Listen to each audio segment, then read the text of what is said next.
Hi, I'm John Moscow. And I'm Amy Halpern-Lath. Welcome to Ethical Schools, where we discuss strategies for creating inclusive and equitable schools and youth programs that help students to develop both commitment and capacity to build ethical institutions. Our guest today is Dr. David C. Bloomfield, Professor of Education Leadership, Law and Policy at Brooklyn College and the CUNY Graduate Center. He is the author of American Public Education Law and received the first Paul Robeson Prize in Minority Leadership Studies from Columbia Law School. He served as general counsel and senior education advisor to Manhattan Borough President Ruth Messinger, and later as general counsel to the New York City Board of Education. He's a contributor to the Daily Beast and many other publications. Welcome, David. Thank you. David, in your latest Daily Beast article, you wrote, "Without a revolution in the way we see education as a social good to be broadly encouraged rather than property to be hoarded, we will continue to treat school resource allocation as zero-sum. Lines will be drawn with increasing strictures, us against them, with consequential conflict and social impoverishment." How did this view of education as private property develop in America? How deeply is it connected to issues of race? Do you see prospects for us coming to see it as a social good, for example, as Finland does?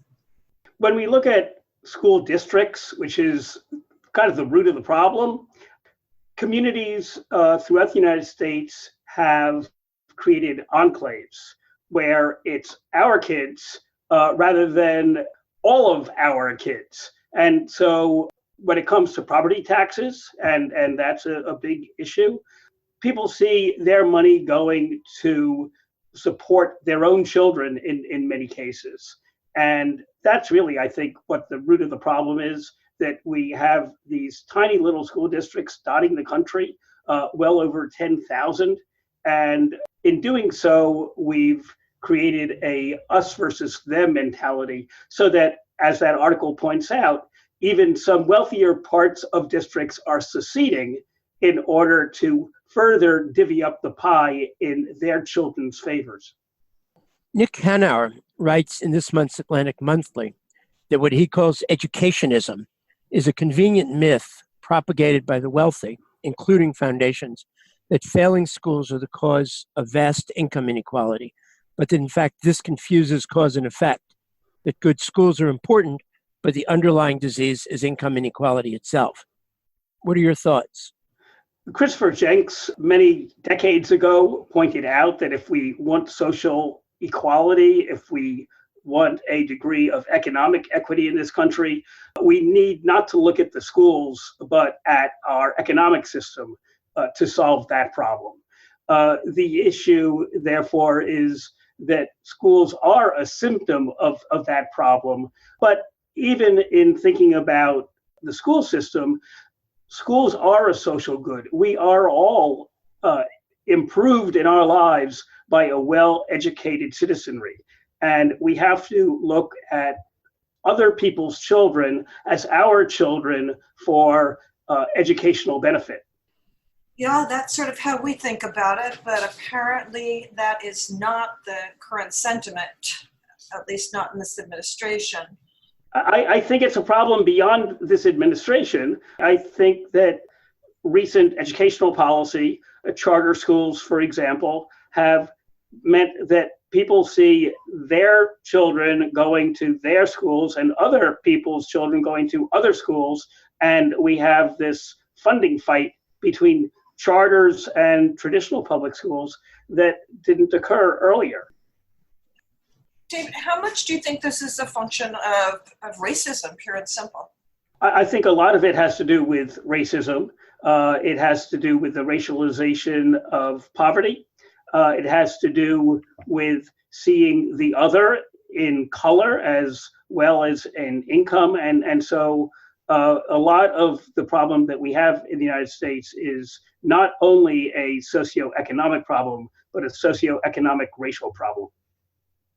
Yeah, it seems to me the roots, going back to the first question about sort of how we got here and where we go from here, it seems as though education and race and also class difference have always been tightly interwoven. Before the Civil War, enslaved people, Black people, were denied education systematically. During Reconstruction, the efforts to overturn Reconstruction included opposition to public education because it benefited Black and low-income white students. And in the North, Horace Mann, education, the schools were seen essentially as kind of civilizing and controlling influences over an emerging industrial working class. Some countries, for example, Finland is the obvious example, was able to shift from having a very conservative society and a very conservative school system to having a very progressive society and a very progressive school system. Obviously, countries can't be easily compared, but what do you see as what would be needed and how we get there in terms of trying to achieve some of those kind of fundamental changes, that revolution that you're talking about here in the United States? Well, one solution that I don't support is the nationalization of schooling. Think about if Betsy DeVos was the superintendent of schools for the United States of America. So it turns out that our great strength, as well as our great weakness, is the pluralism in American public education. I think what we really need, and I'm a lawyer, and the law doesn't get at this problem, is a change in our social outlook to see that our brother, our sister across the street, across the state, is a partner in society and not somebody to compete against. Yeah, we rarely hear anyone talking about the common good these days, do we? Although we've recently seen a wave of teacher strikes with broad public support in both red and blue states. On the other hand, the LA school bond issue, which was designed in part to implement the teachers' demands, was defeated. So what do you make of these contradictions? I think that teacher unionism is an important force in improving American education. I think unionism in general is an important social force to improving the lot of the middle class. But the salaries of those teachers who were striking are so poor, and the compensation remains so problematic that I don't think that they've really made a dent in the kind of problem that we're talking about, that teachers deserve a good salary so they don't have to be working 2 or 3 jobs. They need to be giving to their classrooms like professionals and not like Uber drivers. And we really need to have a greater social will for education. It's not a country that really values education. People have this trope about Black people not valuing education. Black people especially do value education because of the denial of education for centuries. When I talk to a school superintendent, she talks about her school board, and she says the school board member wants to see their kid as the starting quarterback on the football team rather than trying to excel in their studies. We're not a society that really values the kind of academic rigor that people pretend. Are you seeing, as you look around the country, any signs of sort of a mass education movement emerging that, in some sense would be a part of sort of the overall movement around economic inequality and for social justice? Are you seeing that? I think that we see that. I think we've always seen that. Whether that is a massive enough movement, whether there's really that critical mass. Sure, a lot of people want to increase federal funding for education, but that's probably because they want to spend less of their property tax dollars on their local schools. But people are still hoarding rather than looking to expand the pie. Right. New York City is now the most segregated school system in the country. Can New York achieve desegregation and meaningful racial and socioeconomic integration? And if so, how? Well, I'm not sure that New York City, rather than New York State, is the most segregated in the country, but it almost doesn't matter. It's a highly segregated school system. I think with political will, we can make inroads into that segregation. There is a high degree of residential segregation in New York City, of course. The distances are quite broad at times, but the current administration has shown very little practical will, a lot of words, very little action to solve this problem. Part of the issue seems to be that the whole concept of an educated citizenry isn't discussed. It doesn't seem to be valued. I hate to be even more of a downer, but it's worse than that. It's trying to deprive some of an education so that others can rise above. And, we kind of see that the epitome in the SAT scandals that we've just revealed. But if you really think about that, I mean, the whole system is so rotten. I mean, I hired SAT tutors for my kids. Both of my children went to selective New York City high schools. Everybody does it because everybody kind of feels they need to do it to make sure that their own children's futures are secure. We need to really make it so that everybody is on a level playing field, but that's impossible within the testing and sorting and good school, bad school conversation that we have now. We've seen many individual schools that successfully move away from sort of the total focus on testing, that successfully integrate holistic approaches to students and academic success for periods of time. Pedro Noguera says that Toronto is probably the best urban school system in North America in achieving this on a large scale. What would it take for other large systems to bring these approaches to scale?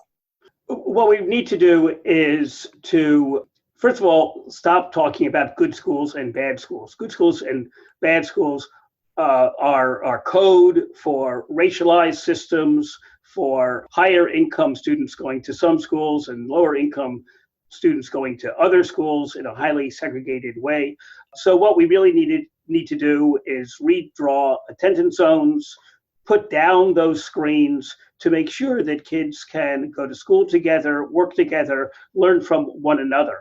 In the specialized high schools in New York City, Bronx High School of Science, Stuyvesant, Brooklyn Tech, we see this kind of social Darwinism going on, and it hurts everybody. And kids are going to schools in non-social environments and treated differently because of the school and the test scores that they get.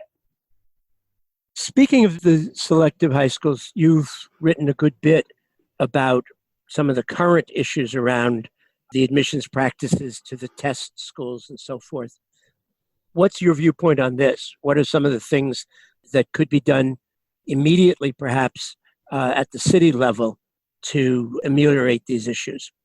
Right. New York City is unique in the United States in having high schools that select students based on a single rank order test called the SAT, required for 3 high schools by state law. So it's really the state of New York which demands a certain enrollment process for these schools. That state law should be eliminated. New York City should eliminate the test on its own if it gets that power, because it really is creating a two-tiered system. Mayor Bloomberg created 5 new schools that are under that same umbrella, which causes further issues with several dozen other schools, high schools and middle schools in New York City that also have screens. So it's a system to sort the haves from the have-nots, and it really needs to be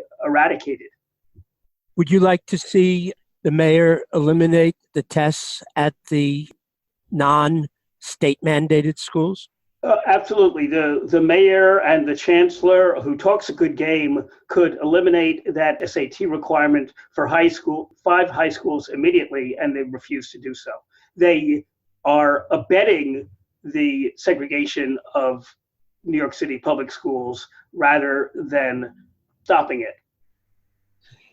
If they eliminated the test, how would they determine who gets to go to those schools? Well, Pedro says that they probably shouldn't have the screen schools at all. I think that that's a very difficult hill to climb, but there are other criteria that Chicago, for instance, has screen schools, but they use a different series of criteria. And in fact, they have a stratified system based on income to assure that low-income students have access to those schools. Let's talk about restorative justice. I know you've written quite a bit about it.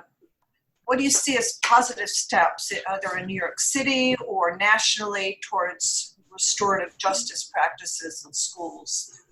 What are the most serious obstacles? How can our listeners, many of whom are progressive teachers, inform themselves and effectively advocate for restorative justice practices in their schools?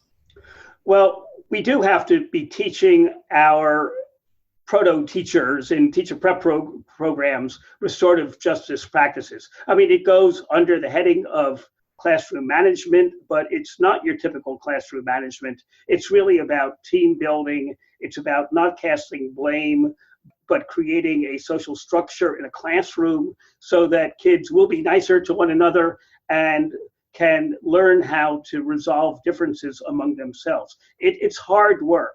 And our system of schooling with metal detectors and security guards and discipline codes really works against this new design. It's not even a new design. I've been part of Dignity for Schools for probably 20 years at this point. But we are making strides. I think we know that there is a school to prison pipeline that starts with overrepresentation of minority students in suspensions. And so I think at a district level, we need to reduce the punitive nature of punishment and of discipline and to move toward more restorative practices. What does that look like? I mean, are there authorities or there people who are qualified to instill restorative justice practices?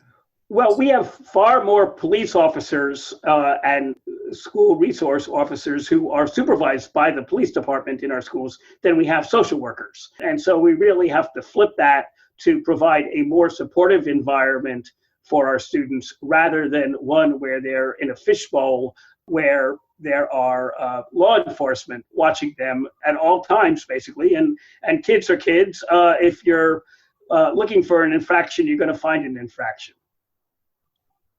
So it's interesting because, like virtually everything else, it comes back to the quality of relationships and the relationships among the people in a school, and the very fact that police, first of all, are not trained, but secondly, the whole idea of having a police force handling discipline within an educational environment is bizarre. You know, we've seen situations where principals have been fighting with the police because what the principals and teachers see as sort of ordinary adolescent behavior and something to be resolved on a relationship basis immediately gets translated into some kind of a law enforcement kind of issue, or where even the attitude that my brothers-in-law are police officers, and they've told me that what their training is to go into a situation to intimidate everybody, because if you intimidate, then you have control of the situation. And if you try to go into a situation on an equal basis, then as a police officer, from their point of view, you're giving up a lot of your advantage. And that is so totally antithetical to what you'd like to see in a school situation. And the media play a role too, because when something happens, the immediate media reaction is to put it on the front page and to call for the kid's head. And so we are in a society which is not pro-restorative justice, but pro-punishment. I think we're taking steps to resolve that socially, and I think we're taking steps to resolve that educationally. But it's a hard slog, and every time something goes wrong, as it inevitably will in terms of a child acting out, the calls get louder rather than be more understanding. Is there anything that you'd like to add that we haven't asked about? We've been talking a lot about school segregation and inequality, but I think we need to talk about some particular populations, not only racial populations, but special needs students, ELL students, girls who are selected out of these specialized high schools, for example. And I think what I would call for is a view of schooling as encompassing all children, making sure that no one is treated as the other, no one is treated better than another. And we kind of take that teacherly approach rather than one of economic competitiveness. Isn't this as well another question about another issue of relationships? If teachers can establish meaningful and authentic relationships with all of their students rather than just some of their students? But that goes to class size too. It's very hard to do that in a class of 30 or 35 kids. There was a recent article in the Washington Post about teaching writing. I was the president of something called the Citywide Council on High Schools, which is a parent advisory group for the New York City high schools, all of them. And one problem that we identified, but has never been resolved, is the need to just grade students' writings. And if you have 150 kids as a secondary school teacher, class after class after class, there's no way you can have, for example, even weekly writing assignments where you can give the kind of feedback you need for not only that kind of skill building, but that relationship building as well that comes from going over the work with a child. Yeah, it's interesting. As you know, my son Lev was a student at Beacon and then was hired as a teacher after graduating. And when Beacon was started, it was supposed to have a student body of 400. And then because it was successful, the DOE kept expanding it. And I'm not sure of the total figure now, but I believe it's somewhere around 1,200. And yet the ideal is for it to continue to have that kind of intimate faculty-student relationship and have that translate into things like performance-based assessments, for example, and careful ability to critique students' work. And where we have huge concentrations of children with home instability, with low incomes to the point of crisis, where they're not getting enough to eat, they're not getting enough sleep, that's where desegregation comes in again, that we need to create schools where everybody has a chance and not separating out certain populations to be effectively forgotten. Absolutely. Thank you so much, David Bloomfield. Thank you very much. Appreciate it. And thank you, listeners, for joining us. For more information about Professor Bloomfield and his work, you can check out his website, davidcbloomfield.com. Our website, with articles and podcast episodes, is ethicalschools.org. We're on Facebook, Twitter at Ethical Schools, and Instagram. Till next week.